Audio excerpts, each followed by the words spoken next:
Presidente, se minha primeira intervenção foi um desabafo bastante veemente, essa segunda é de tristeza, porque eu vi, na verdade, tanto o ministro como o comandante corroborando com a fala inicial que fiz, confirmando o que justamente eu havia dito. As matérias da imprensa traziam que houve informação dada, eu não passei disso, eu mostrei as manchetes. Se há incoerências no texto, podem ser acusadas, mas aquilo que foi dito pela imprensa foi confirmado, assim como o próprio comandante Tomás, da mesma forma, disse que se consultou sim com o ministro Alexandre de Moraes. E aí eu me pergunto, qual é a função hoje do STF, do Supremo Tribunal Federal, se é virar fonte de consulta de comandante do Exército? Comandante do Exército, no máximo, vai se consultar com a Justiça Militar. Conversa institucional, que negócio é esse? O juiz fala nos autos. E aí não vai uma crítica, a Vossa Senhoria está atuando dentro. Também vai, de certa forma, mas para atenuar um pouco, vai dentro do que está acontecendo hoje no Brasil. Ministro fala o tempo todo, a entrevista o tempo todo, fala fora dos autos. Torna-se consultor de comandante do Exército, sobre não promoção, mas remoção. Você tem cabimento um negócio desse? Olha que está sujeito hoje o Exército Brasileiro às Forças Armadas. A sujeição das Forças Armadas hoje não é a lei, não é a Constituição. Como disse o ministro, ordem judicial cumpre se decidimos cumprir a ordem. O problema é que a ordem judicial é ilegal, deputado Crisóstomo. É inconstitucional. Então, o que o Exército está fazendo, o que o Ministério da Defesa está fazendo, é obedecendo a Alexandre de Moraes. É Alexandre de Moraes que manda nas Forças Armadas brasileiras. Não é a Constituição, não é a legislação, não é a lei que vale, porque vocês sabem, uma coisa que eu posso dizer em elogio ao senhor, General Tomás, o senhor é inteligente. O senhor é tão inteligente que sabe que o que está acontecendo aqui é uma maquiagem. É um simulacro de devido processo legal. O artigo 69, aliás, do Estatuto dos Militares, diz que é só em caso de flagrante que poderá um militar ser preso por autoridade policial, militar ou civil. O senhor sabe que mesmo o caso, fora do contexto que o senhor citou aqui, teve participação, pelo menos, de coordenação do Exército. Esse negócio de entrar na Vila Militar, como fizeram, para fazer busca e apreensão, o senhor sabe que é absurdo, o senhor é inteligente. O senhor sabe que é ilegal. O senhor sabe que é inconstitucional. E o senhor sabe que está obedecendo a ordem de Alexandre de Moraes, desrespeitando a Constituição. Esta é a situação hoje no Brasil. O senhor tem medo de Alexandre de Moraes. Todos aqui têm medo de Alexandre de Moraes.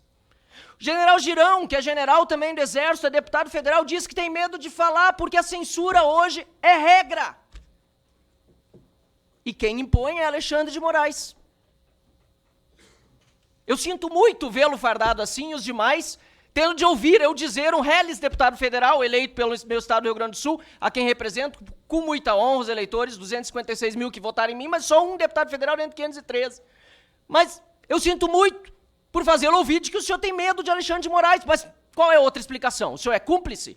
Espero que não. Espero que não. Porque o que está sendo feito, o senhor disse que nunca falou algo contra o subordinado seu. Mas e os colegas de caserna? Um deles preso, ilegal, inconstitucionalmente, sofrendo as agruras do cárcere, privado do convívio com sua família.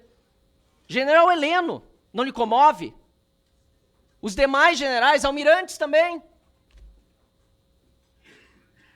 Essa é a situação que nós vivemos no Brasil e desculpem-me as palavras duras que são palavras talvez apenas e quem sabe serei censurado, perseguido, humilhado, não me importa. Não me importa, porque precisa ter alguém para dizer o que está acontecendo. Para dizer, porque saber todos sabem. Os senhores podem até dizer outras coisas. O ministro Monteiro Filho, José Múcio, disse também, né? Dentro da narrativa do governo, entendo, o senhor é parte do governo, que a polícia do Distrito Federal demorou a chegar. O senhor sabe que não foi assim. A Força Nacional estava parada de prontidão do lado do Ministério da Justiça, não foi utilizada. O governo contribuiu. G. Dias, Gonçalves Dias. Onde viu? Onde está? Ninguém sabe, ninguém viu.